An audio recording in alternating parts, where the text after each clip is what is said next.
She voted Kamala, he voted Trump. She's vegetarian, he can't imagine a meal without meat. He believes in God, he believes that she's a gift of God and that she's the mother of his children and they are already inside her. She is agnostic. She's queer. He has been living in a heterosexual world forever, doesn't understand, doesn't particularly care. They have so many differences, and yet it becomes immediately clear that it is not nearly the extent of the differences that matter as much as the emotional crucible in which they take place, the stories and the feelings that attach around it. How did they meet? With their bodies. They met because they didn't have a single conversation. Had they had the first conversation, they would never have met again. They danced, they listened to music, and their bodies communicated in that other vocabulary where none of these differences existed. I'm Esther Perel. Join me for another episode of Where Should We Begin? None of the voices in this series are ongoing patients of Esther Perel. Each episode of Where Should We Begin is a one-time counseling session. For the purposes of maintaining confidentiality, names and some identifiable characteristics have been removed, but their voices and their stories are real.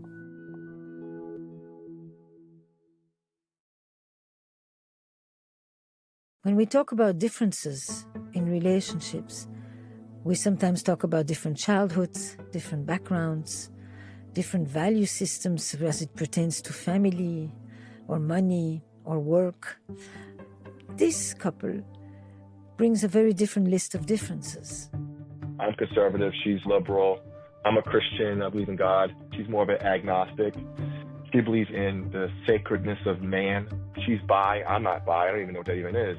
And when I was growing up, that wasn't like a thing. She's into saving the world and environmental stuff and being a vegetarian. She's very hippie. I'm not hippie. I'm not any of that stuff. I eat a balanced meal.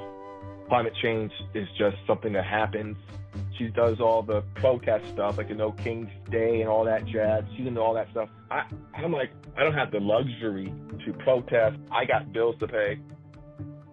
At least since the election, I've been directly affected by a lot of things that have happened. A lot of the people that I love and care about have been directly affected by a lot of things that this administration has brought with it. I'm finding it very, very hard to be in a relationship with someone who supports that, who chose this. He voted Trump, she didn't. He's a devout Christian, she isn't. He has never had a meal without meat, she's a vegetarian. And the list goes on and on. On the one hand, he says, I can't think of anyone else being the mother of my children. On the other hand, he says, but with all the values and the beliefs that she has, I worry about what that would actually mean for my children. I'd love to have a family with her and get married and do the whole 9 yards. And I do sometimes worry about, how much my children are going to be made foreign to me because of her views.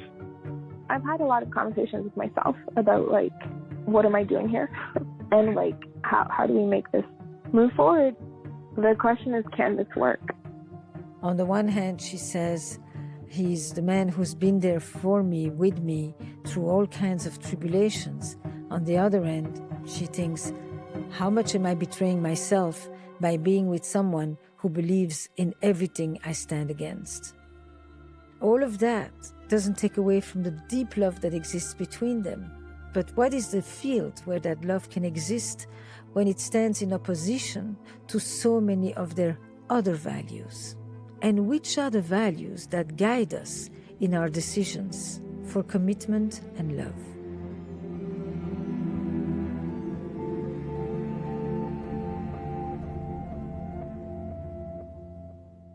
So how did it happen? What led you to say, I want this conversation? So I applied, I think maybe in February or March, something like that. I was feeling that we were experiencing almost two different relationships where I was really affected a lot by a lot of the geopolitical stuff that's going on. And the stakes felt really high for me in this relationship. I care about him a lot. I care about our relationship a lot.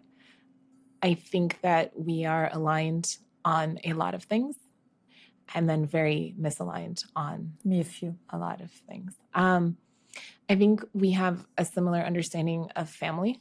I think that we come from very different backgrounds, but I think our family structure is actually quite similar, and what we want in terms of family going forward is also well aligned.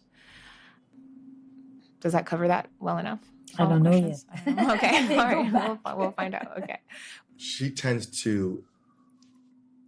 She's obviously an extremely smart woman, and she's also very diplomatic. And you're going to have to spend a lot of time to get things, to pinpoint what it is we're discussing. Because when these topics have come up, it's been the same overarching nebulous umbrella of terms that provide a panacea in which she doesn't commit to what the issue is. So when you were saying that, she's like, oh, it's high stakes and we've got geopolitical issues. I don't know what that means either. And so you're going to have to force her to speak. She doesn't like to communicate. We're opposites. I like spotlight. She does not. I like to talk and run my mouth. She does not. She made it happen for us to be here. Yeah. So there is a motivation, and there is maybe even an urgency. So is it okay that I ask for precision? Absolutely. She answers any questions that are asked, but you have to know what to ask in order to get specificity to the topic that's being discussed at the time. I've been with her long enough, and she had coached me at the inception of our relationship. That was a challenge that had plagued her through past relationships, and it's something that she needs to break. And so, can I suggest one thing? Take a breath. Oh yeah. No, he's a very fast speaker. Yeah, I'm Latin descent. My mom's English is very fast because our Spanish, particularly from where we're from in the world, is very. I'm Panamanian. I'm mixed. My dad's Jamaican. My mother's Panamanian. Tell me a little bit more. So, mom is from Panama. Dad is from Jamaica. They met in med school. In med school. Yes. I was born here, lived in Panama for a little bit, came back here. They both practiced here. Yes. How many kids? 1 of 3, all boys. Number? You are? I'm number 1. And look at the smile and the tears on the face. It could be bigger.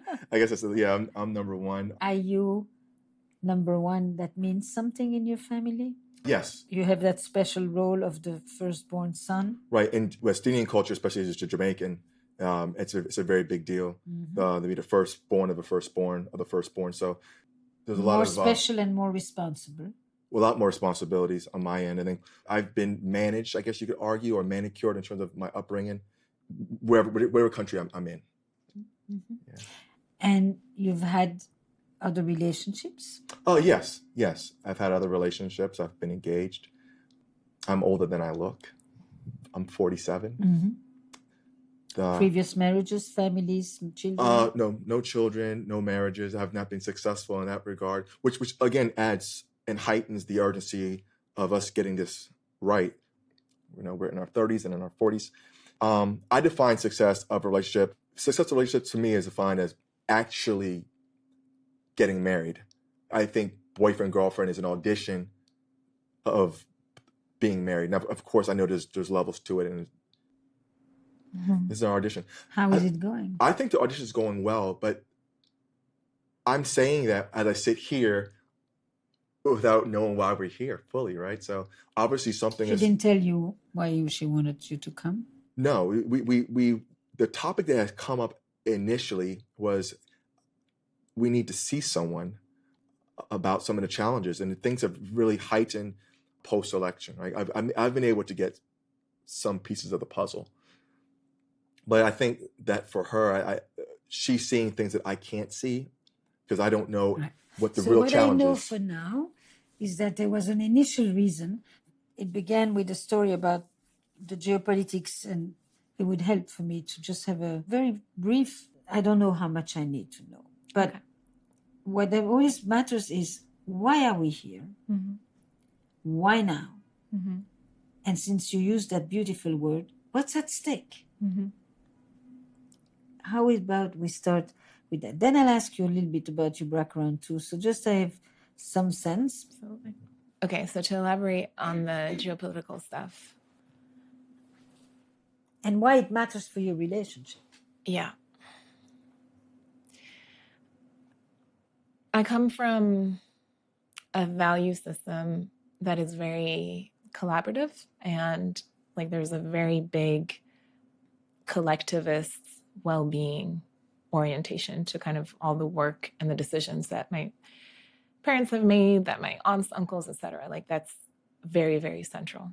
Where are they from? My father's from Burkina Faso, and my mother is from Montreal. Interracial? Yes. Mm-hmm. Yeah. He came to Canada for college, met my mom, and then we, the children, eventually, when we joined, moved around quite a bit.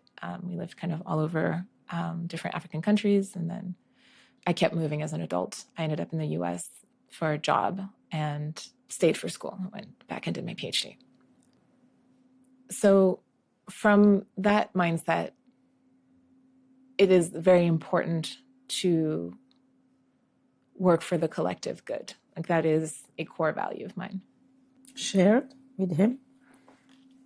I think that he does a good job of caring for his immediate community. If I think about the way that he behaves with his friends, the way that he behaves with his family, I think there's a lot of caring in his immediate circle. My interpretation is that that doesn't extend necessarily beyond. And I think that is reflected in political beliefs. He voted for the current administration. I'm not a citizen, I didn't vote. But if I were to vote, the administration that is not in power is a lot more aligned with where I am. So that was just the election piece of it. And then as things have unfolded, I'm an academic. The institute I used to work for collapsed because everybody lost their jobs. I'm Canadian, so Canadian-US relations are not doing well at the moment. I'm on a student visa. I'm a queer person. I'm a Black person. I'm a woman. I'm a sexual assault survivor. Like all of these identity groups. It's okay. Stop a second. It did sink. It just came all together. Yes. Inside of you. To summarize it, this administration has not been particularly supportive of any of those identity markers in a way that I think a lot was predictable at the time of the decision making. But yes, he voted Trump. He did. And what does that represent for you and for both of you? Is your challenge with his vote synonymous with his challenge with your vote? Or is your reaction to his more intense? I think it is more intense. I feel strongly about this in a way that I think he doesn't. Even in the ways that we've approached a lot of conversations, yeah. I get very emotional. I get very invested in the topics. And he experiences them as like intellectual or hypothetical. He remains in a headspace. I go very gut in hard. Your body. Yeah. And you get to a place where you say, I love this guy. I'm in love with this guy. How can I be in love with somebody who votes the way he did, thinks the way he does, values what he does, etc.? Yes. Yeah. I enter like a morality conflict with myself. It's the, am I betraying myself? Am I lying to myself? Am I trying to maybe gloss over things? Or I don't have a lot of faith in my own emotions.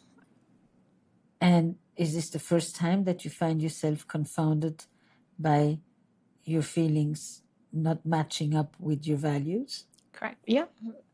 To this level, absolutely. Yeah. And so you wonder, how can I love this guy who thinks so differently from me or cares so differently than I do? Correct. And you say she has different ideas, but what does that have to do with us? Yeah.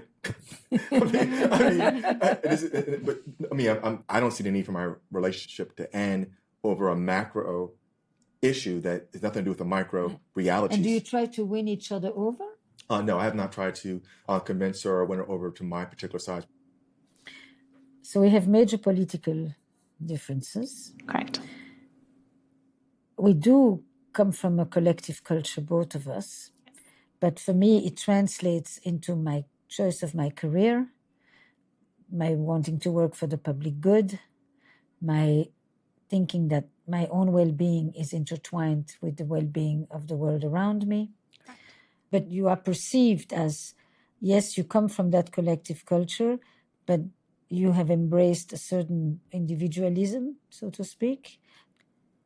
The circle is smaller for you, what you call the friends, the family, the partner, but not necessarily the world.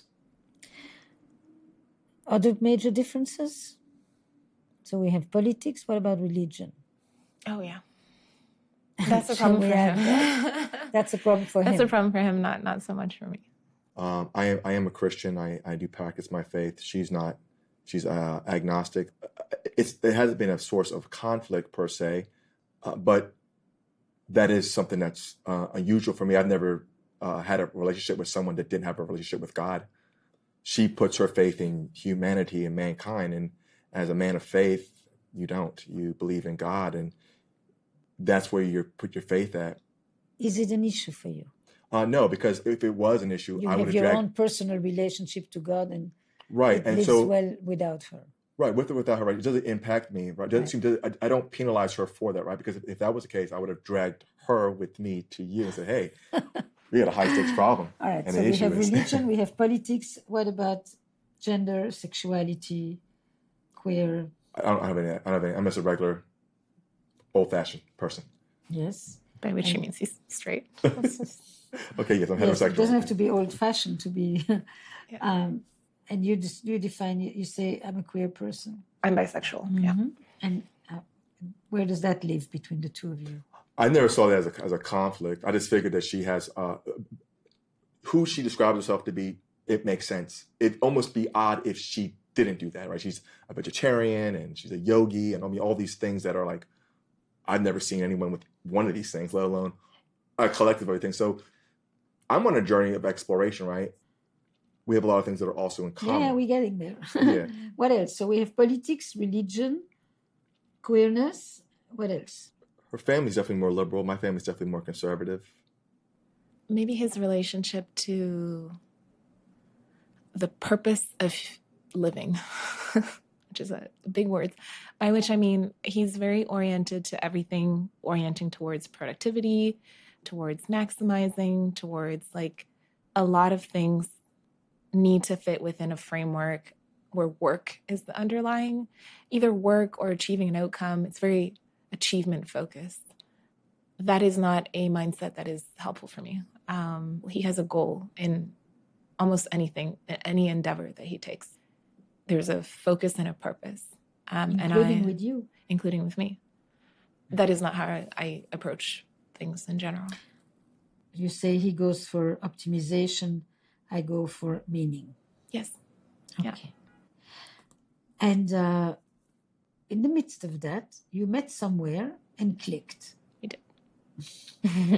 So, what were you doing? Something that doesn't involve politics, religion, queerness, or dancing. Dancing. I thought it's either music or dancing. Yeah, it's dancing. I'm a good dancer. Yes, you are. We met. We actually met and began our relationship, I would argue, informally that evening at a Kizomba event. Mm-hmm. And it was a chance meeting. Mm-hmm. You just instantly invited her for a dance? Yeah. Pretty close, right? I come in, I change my shoes, and I cross the hallway, or the edifice space, I guess.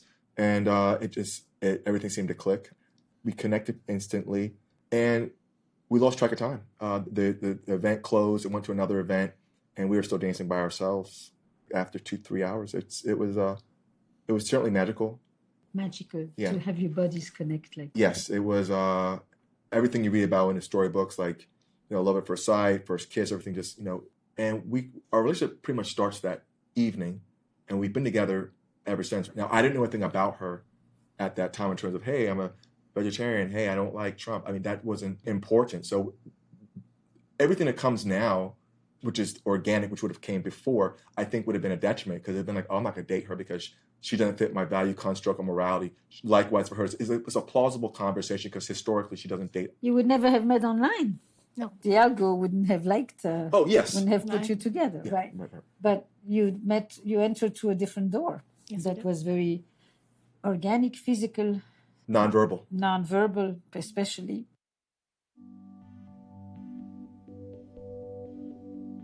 The first night they met, their bodies communicated with each other for hours. They danced, they moved, they breathed, they sweat. It was magical, sensual, love at first sight. These bodies communicated and said tons to each other. But these bodies didn't talk about elections, religion, sexual orientation. If they had started with a conversation about these topics, they wouldn't have met again.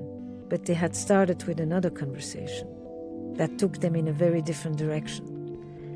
And their challenge now is, can they reconcile these two very different kinds of conversation?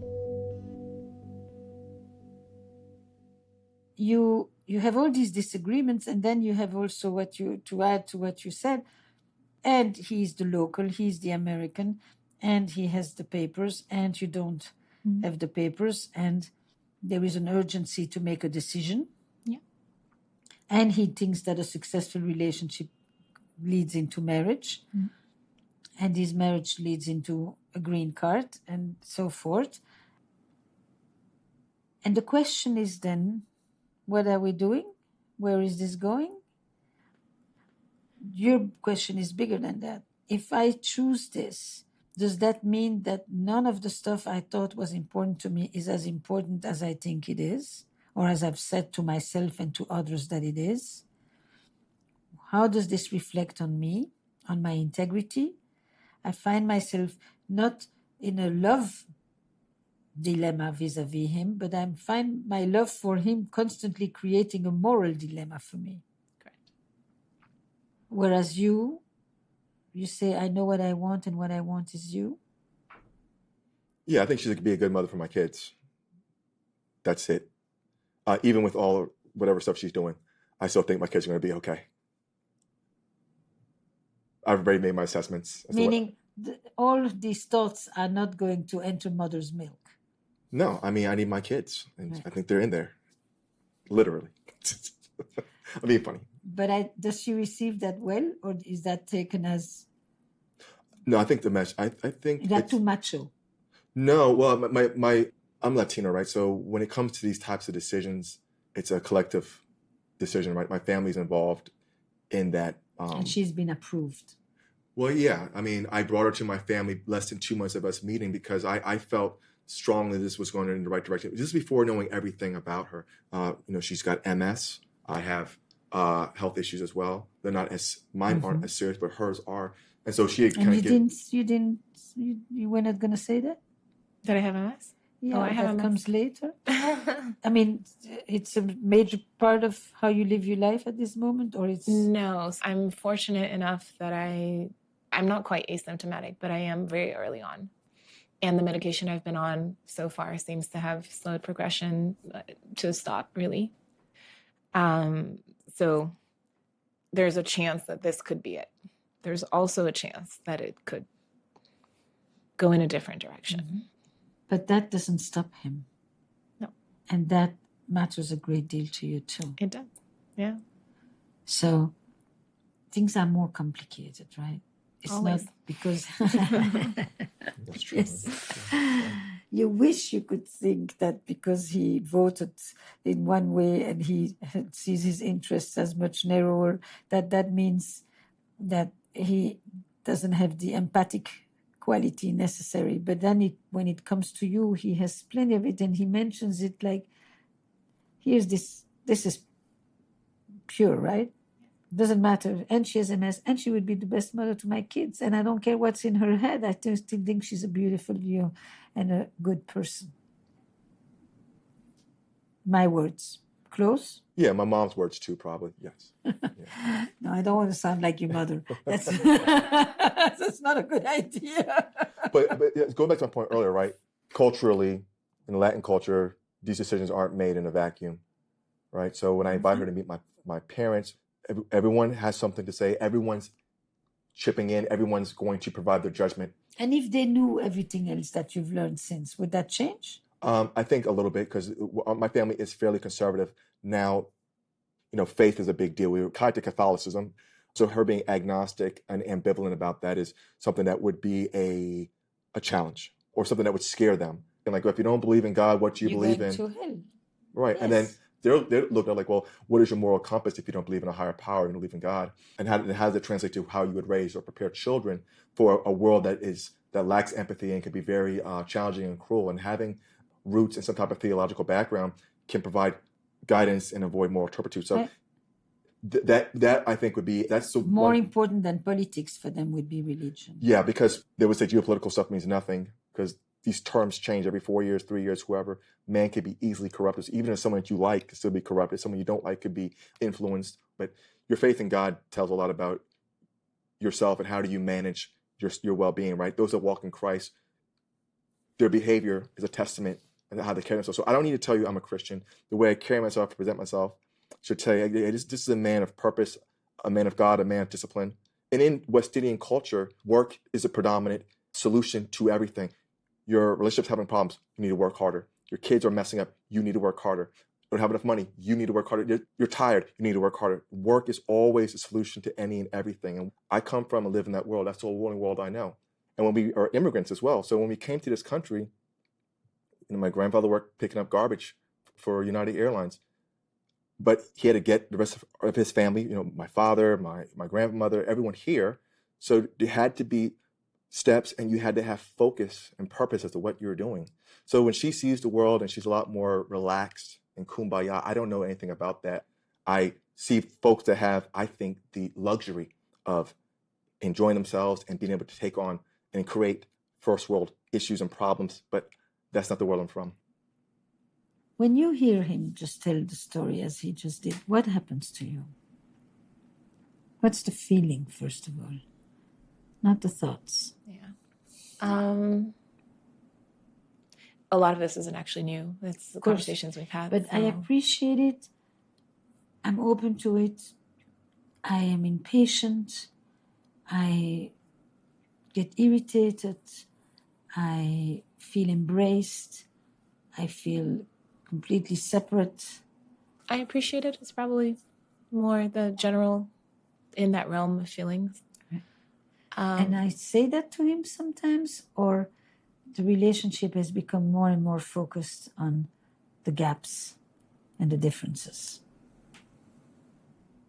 I would like him to fact check me on it, but I think I express it. Ask. Do I express it? Yes. For example, when we were coming up here, I had started looking for some vegetarian options in New York City. Nothing to do with me. Just as a partner, as a lover, courteous, I would do it for anyone, right? And then she wrote back, said, this means the world to me. I'm not saying I want to eat here, but the fact that you have put the effort and time into it, I was like totally blown away by that response. And so, yeah. And do you think that part of that is that you have a person next to you who has a sense that she had to fend for herself? In the way you described how moved she was by you looking for vegetarian options, which is really how moved she was by you taking care of her. And then, of course, that she appreciated it out loud. And I was touched by this, being moved by his taking care of you. He sees you, he thinks of you. He may not think about the world, which is exactly what you said, but he's taking care of you in ways that you seem to have wanted. And there is no betrayal. Mm-hmm. So I want to understand the moral dilemma, right? Because that's kind of the piece that seems to be standing in the heart of why this relationship can't move. Mm. It is now in a kind of a developmental arrest. It wants to move to another stage. You finish school. You have to decide where you're going. Do you have a deadline to your stay in the U.S.? Yeah, I'm moving to Canada next November 4th, in 2 weeks. All right. So there's imminence here. Yes. Right? Mm-hmm. And a part of you says, if I think about how he thinks, I feel like I'm betraying myself. But if I think about how he feels and how he acts towards me, then I feel like maybe I have been the most loyal to myself that I've ever been. Or kind, maybe, than loyal. Yeah. And so when someone thinks for you, with you, in this kind, tender way as he did, it moves you. Yes. Yeah. It's an important piece, and it confounds you when it stands in contrast. If he thought a certain way and then he acted a certain way, it would be much more easy to know yay or nay. Mm-hmm. And you kind of find yourself with the question, what's the relationship between one's ideology and one's actions? And what is the piece that I look at more? Do I judge people or look at people by virtue of their ideology and how they think and how they vote and how they believe and all of that? Or do I look at how they act and behave towards all, not just their own? Mm-hmm. Yes, I think all of us carry a host of different stances and opinions. And I think it is actually very dangerous to put people in boxes based on one label, because first of all, we have a ton of different labels, some of which are contradictory, and we hold multitudes within ourselves. Of course, even to people who, for example, have voted for Trump, the motivations can be very different and contradictory. So it's an easy thing to point to because it's like, it is something that I think a lot of people can understand in a narrow way. But obviously there's... Meaning the voting, you mean? Yeah, the voting is just like one filter. The idea that we contain multitudes and her caution that we are more than just the boxes also highlights the fact that both of them have boxes. They perceive the other as part of boxes, and they have requirements for the other to enter into some of their own boxes. By boxes, they refer to ideologies, identities, ideas. And they are actually both grappling with it, each of them.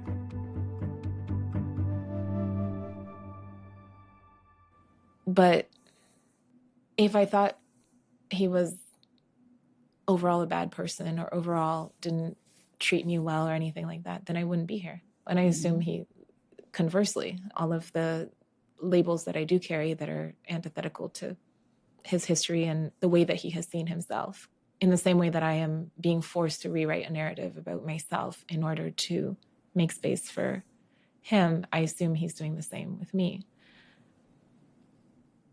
Which is why meeting through dancing, non-verbally, physically, bodily, is extremely important, because your bodies took you to places where your minds wouldn't let you go.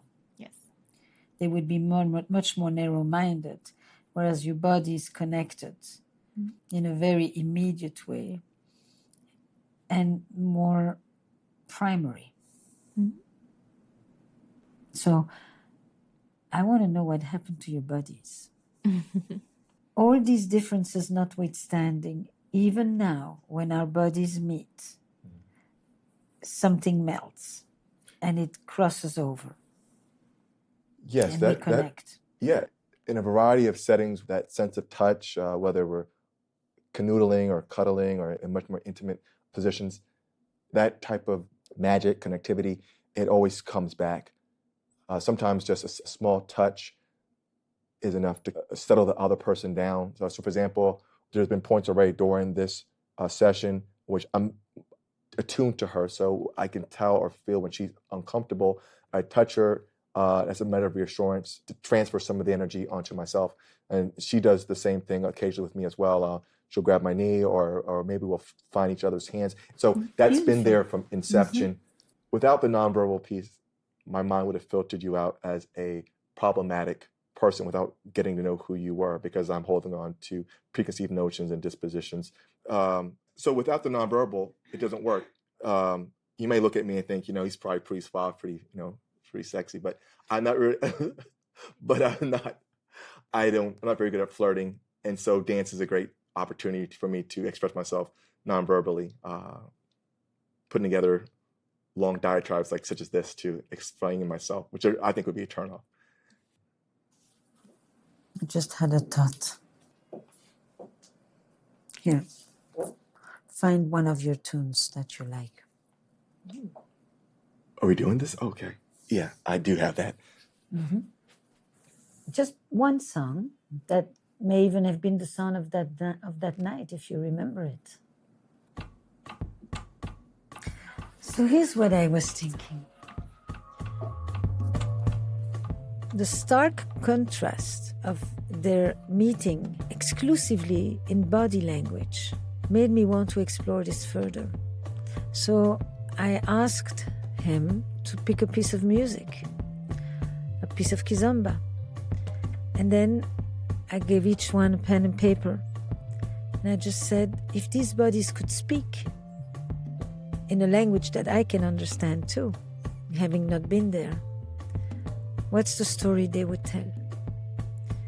What is the other version of your relationship that we need to open here? That is in addition to all the values conversations and the other aspects of your relationship. And they listened to the music and they wrote. And no sooner did it start that he burst into tears, deep sobbing, grief sobbing. So I asked him, what was the meaning of music and dance for him? There was a time when I had a very difficult time talking. I had speech impediment. You mentioned earlier I speak quickly. Yes, you stuttered before. Right. You Yes, can pick up all the I have all the classic symptoms of someone with that impediment, and so I had to find other ways to communicate to those around me. My parents, my dad, there's not a lot of patience for that. You don't want to grow up being weird or strange. So again, I was going to a speech pathologist. When I was able to discover this type of social dance, and it became a much more effective tool for communicating. I do take things very serious. And when you're... That's your body story already. Take a few minutes and just write. Okay. They stayed in the room by themselves with the music, their pens and their bodies. And after a while I came back and I asked if I could hear what the bodies had to say. If this letter had a title, what would it be? Notes on my body. Yeah. You want me to read it to him? Uh-huh. Okay. Yeah. I wrote it somewhat from the perspective of my body. So I recognized your body. You provided a container, a safe haven within which I could just be. The limit of where you started and where I ended blurred. I felt like we dissolved into each other. It was a place I wanted to stay indefinitely. Your body felt strong and warm, but also soft and gentle. My body felt safe. I felt certain. I didn't need words. Her body, in essence, told him, I had a healing experience with you. Being a survivor of sexual assault, being in the condition of MS that I have, dancing with you allowed me to lean against you at once strong and tender. And we dissolved into one, and I wanted it to stay as such. It's the clearest she's been in the entire session so far. What's your title? A day that repeats itself. You're going to read it to her. Okay. I'll listen. Not sure how to begin. I've been waiting for this moment to move forward with my life, but lacking the ingredients to do so. Why is everything so challenging? I work so hard to achieve so little. I know life isn't perfect, and I thought this would be, that opportunity, but some challenges remain the same. My clock is limited, and I led myself to believe that my time would be infinite with you. With us, why does everything have to be so challenging? I'm tired of everything being harder for me than it is for everyone else. I fall in love with someone who is not who I thought or hoped she'd be, but she was more than I expected her to be. To many of my failed relationships, hard work doesn't solve everything. I'm afraid that I'm losing my last opportunity and I don't have a viable solution or a clear path forward. That's all I was able to write in that time. When she read her letter, it felt embodied. When he wrote his letter, it's exactly why he had learned to dance. Because with words, he experienced the world that is challenging to him, the world that makes him feel that he's a failure, that makes him feel that he hasn't met the expectations that have been put on him as the firstborn son. Whereas when he listened to the music and he was in the dance, that space was uncomplicated.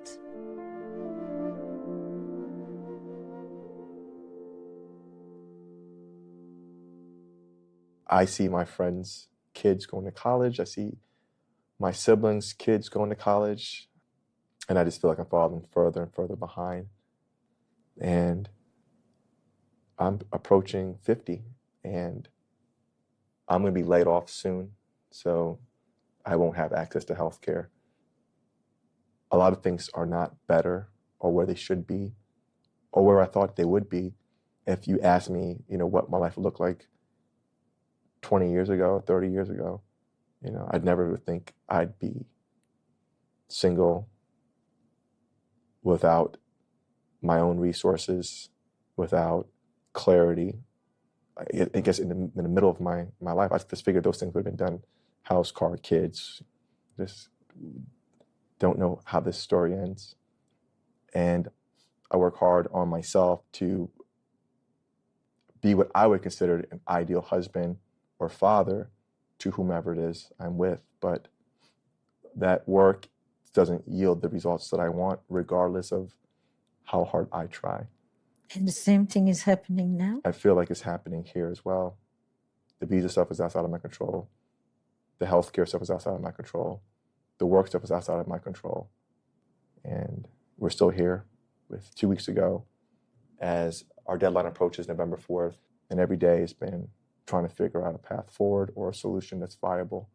And so that's what I think the music did, was allowed me to, release, because I felt... You haven't said any of this to her? No, not maybe nibbled around the edges. I want her to respond to you. Okay, sure. The emotional effect of all of that, I think, is something that has been new. It's not that I thought that you didn't care, but I have felt at different times like I've been flipping out. And I didn't know emotionally that you felt this way also, because I've been panicking about it for a long time. But something that you've said a lot is that, like, if we want to figure it out, we will. Nothing so far feels insurmountable. I am not seeing a deal breaker or like an ending because of geography. We can figure out where we want to live. We can figure out what us looks like. And yeah, it's not going to look like we thought it would 10 years ago, 20 years ago, but that isn't inherently a bad thing for me. What do you need? What do I need? I actually have a list. Would you like me to read my list? Okay. We did couples counseling a little while ago, and our therapist had me list out my list of needs. I need words of affirmation. I need keeping your word and or your words matching your actions. I need truth seeking. I need integration with my family and my friends and or integration into my community. I need to feel like a priority and or to not feel like a burden. I need to be able to plan. I need to be seen. I need to be met with curiosity. I need physical affection. I need to be connected to a bigger purpose. I need to feel protected and or to be sure my well-being is prioritized in decision-making. I need partnership and I need moments of intimacy. That's what I need. Part of that you receive? Yeah. Parts of that I definitely receive. But there are some that aren't happening, though. Yeah. There are some that. So let's sort it out. I'm getting words of affirmation. I'm getting being seen sometimes. I'm getting being met with curiosity sometimes. Getting physical affection. I'm getting feeling protected sometimes. I'm getting a lot of moments of intimacy. And I wish I was getting more of what? Integration of my family and friends? Yes. What is the problem there? That's the one I picked up on too. Mm-hmm. My friends is the big glaring spot. So he hasn't been present to a lot of the friend events that I would have expected a partner to be at. Because? I was uncomfortable. There was some unexpected actions that had thrown me off. And what was it about? Two of my closest friends, after we'd been dating for, I think, about 6 months, my friends Googled him. When they Googled him, they found records of his license having been revoked. Just if you read the whole thing, it doesn't look very good. It looks like there was money that was mismanaged, etc. My friends came to me and said, hey, we looked up your new dude. We found this thing. I went to him and I said, hey, my friends told me about this thing. I looked it up myself, read through it. What's the story behind this? My interpretation of how you experienced that is that they went behind his back or were like checking up on him. There was sequestering information from me. And then the stuff that comes up is complicated. It was a civil matter. I'm not found liable for anything. I didn't do anything. But that's not the story that's put on there. And so I felt betrayed by them.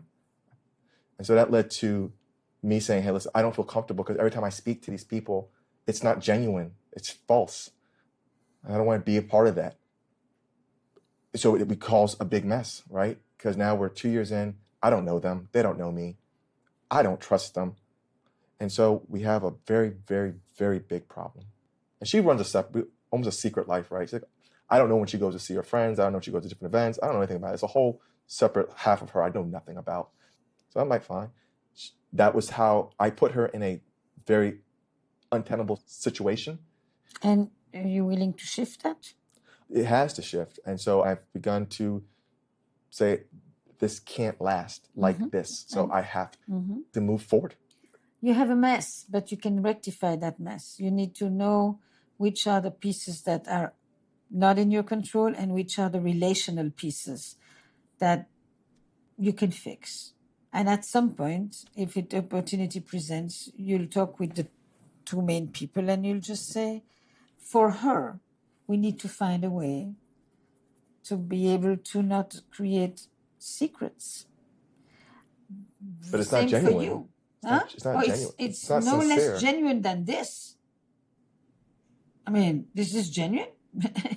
No, I think the same thing for you. It's like, do they even know you're still dating him?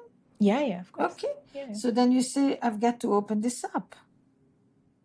You may or you may not like each other, or you may, but he needs to be included in the things that are large groups or whatever. That's for you to say. Because if you decide to stay together, it probably is not going to be a very good situation. So they're waiting for you. You're the pivot. You're the triangulated person and you're the pivot. Are they trying to dissuade you? I have no one in my life who's trying to dissuade me of anything. What has happened as a result of this is that I also have no one in my life who has experienced us. I have no one in my life who has seen us interact, who have any insight into my relationship that isn't what I'm sharing. You don't have any friends, shared friends? No. Oh, no. You don't hang out as a couple with any friends? Not really, no.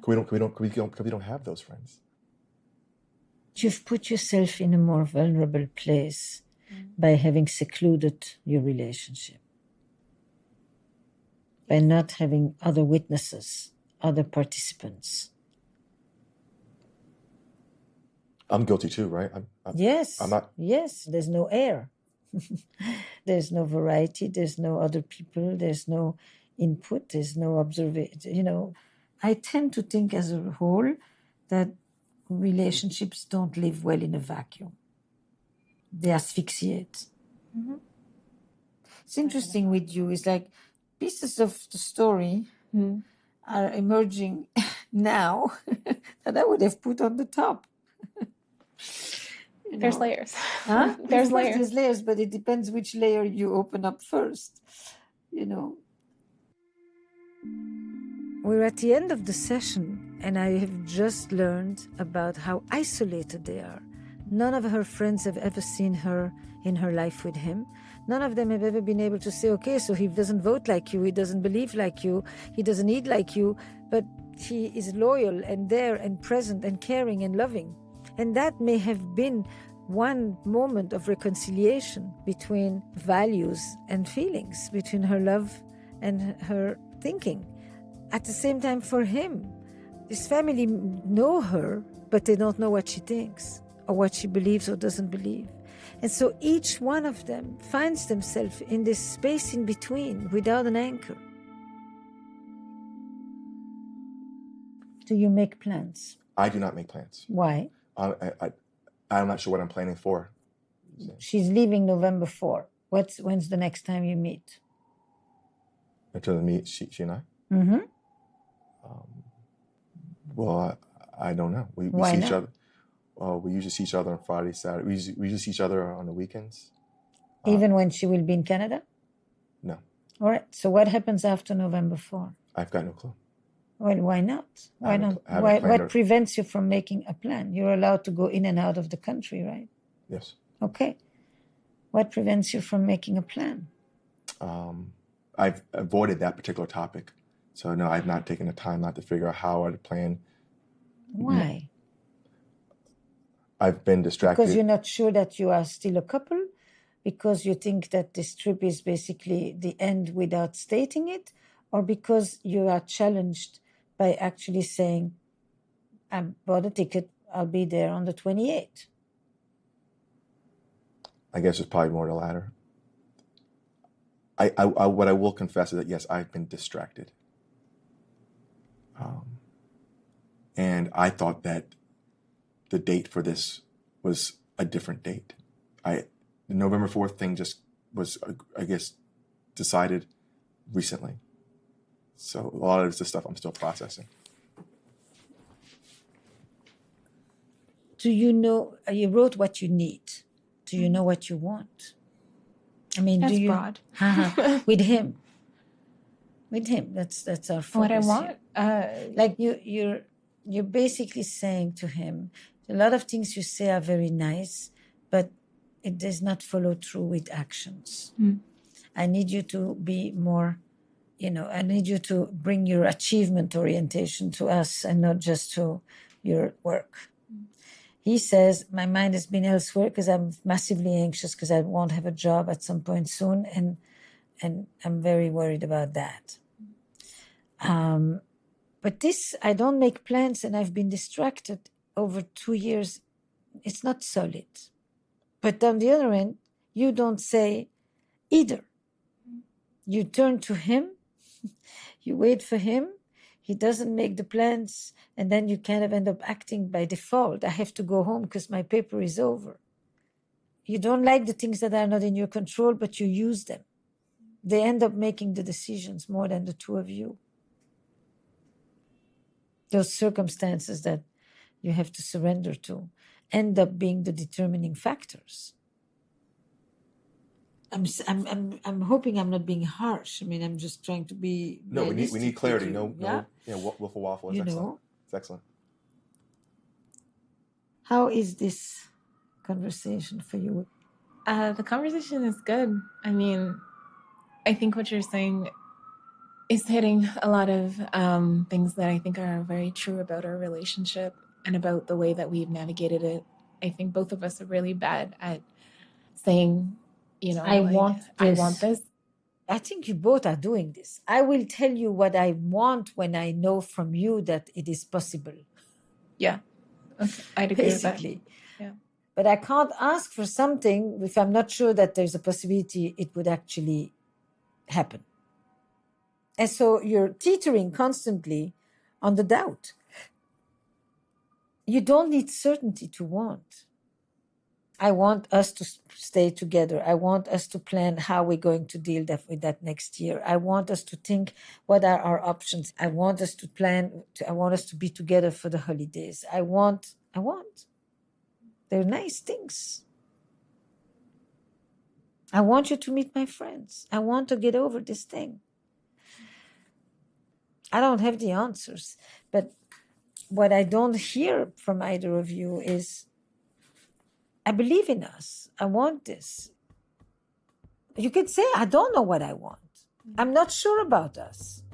I need to go home and rethink. Possible too. Yeah. They are inflicting doubt on each other all the time, and they have no mechanisms to dispel that doubt, which is what a village around us often does in a relationship. And being upended like that, being isolated, having no mirrors, I do think is a part of why they are unable to make plans, in why they are unable to just make a statement, I want this, put themselves out, however vulnerable it is, and actually give the other person reassurance by their wanting.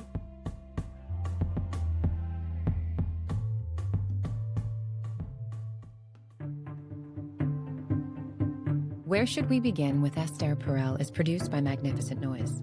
We're part of the Vox Media Podcast Network, in partnership with New York Magazine and The Cut. Our production staff includes Eric Newsom, Destry Sibley, Sabrina Farhi, Kristen Muller, and Julian Hatton. Original music and additional production by Paul Schneider. And the executive producers of Where Should We Begin are Esther Perel and Jesse Baker. We'd also like to thank Courtney Hamilton, Mary Alice Miller, and Jack Saul.